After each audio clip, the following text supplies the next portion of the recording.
because you can basically weld everything, anything.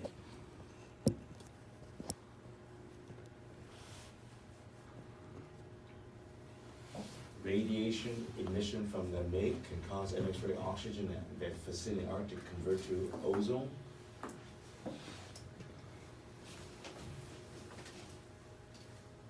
How often should you clean the conduit liner of a wire drive setup? Every time the wire spool is changed.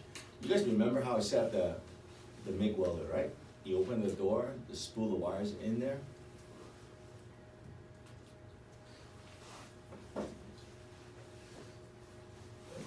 How would the penetration be affected when the stick out is increased? You know the wire that comes out?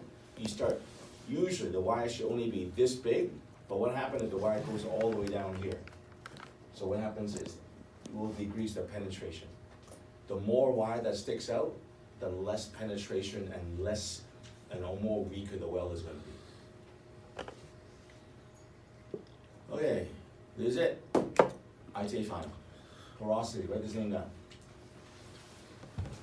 Just, circle this word, okay? As you get closer to it, start focusing on these words. Porosity is when you have dirt and moisture on a surface. Porosity is when you have dirt or surface moisture on the surface. Okay, that's porosity. Stubbing, they never had this question before, and it's due to speed. That's it, they never had this question.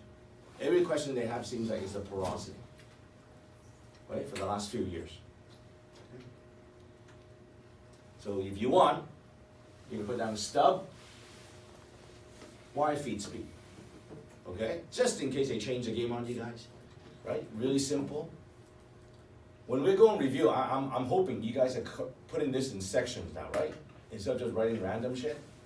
Okay, so right now we're talking about welding. Okay, stub, wire speed. Good?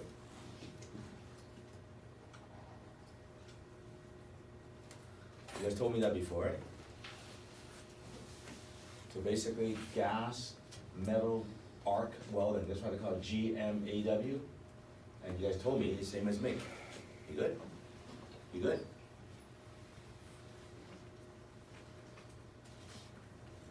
The use of shielding gas for MIG increases the need for good ventilation.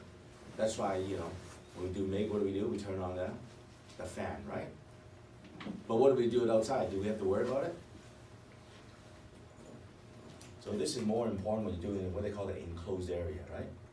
And I can tell you right now, right? If you're a welder, if you're welding in a room like this that's enclosed, not out there, they pay you more. Why? It's interesting, right? Especially, I had a student that comes in here, was telling me, I was shocked. Okay, they hired him in the North Shore, building boats, right? Because the moment you're in an enclosed area, your labor goes up. Why? It's more dangerous. Yeah, risk. Okay, the union basically fight for that. Hey, fuck, if you're exposing my fucking worker into a high risk, there's a possibility it could be dangerous to his health. I'm good with it. You better pay more. But if it's welding outside, pays like this, the moment enclosed, I think he told me like $1.50 an hour more or whatever. Okay? So it's pretty interesting. Eh? Entry wages to build up can both $25 an hour. Okay, like the entry wages.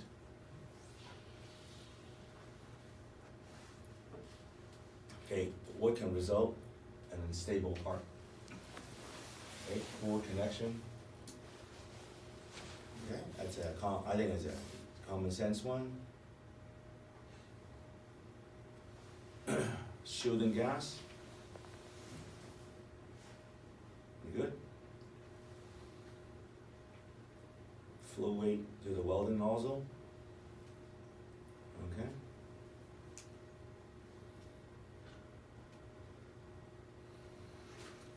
Ooh, fuck. Put this one down too, please. Can you put down make? Make. Consumable. What's a consumable? What is a consumable? Something that you use up. Something you use up to do this job, right? Something that you use up. And the correct answer is the contact tip. See, I'm telling you, man. That was in one of the questions in there. And I think a lot of people put down the nozzle. You good? It's called the contact tip. There you go. It's another one, ITA. The minimum for the MIG is 10. How about oxyacetylene? Huh? 4 to 6. And you good? I believe, and again, I could be wrong, it'll say something about 10 to 12 or something like that. Does that make any sense? Okay, so what is the recommended CSA filter for MIG? 10 to 12. What's the minimum? 10.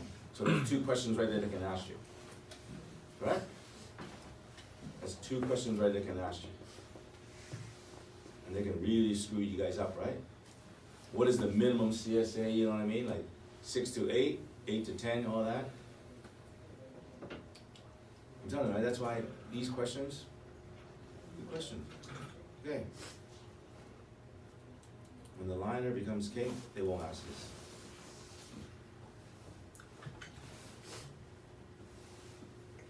Okay. It also asks this one as well. Why must the ground clamp on a MIG welder be as close to the weld site as possible? And it's to reduce the unwanted current flow through the other body parts. So I believe I demonstrated, didn't I? If you're gonna weld something, make sure the clamp is close to the weld as possible. Does that make any sense? Okay.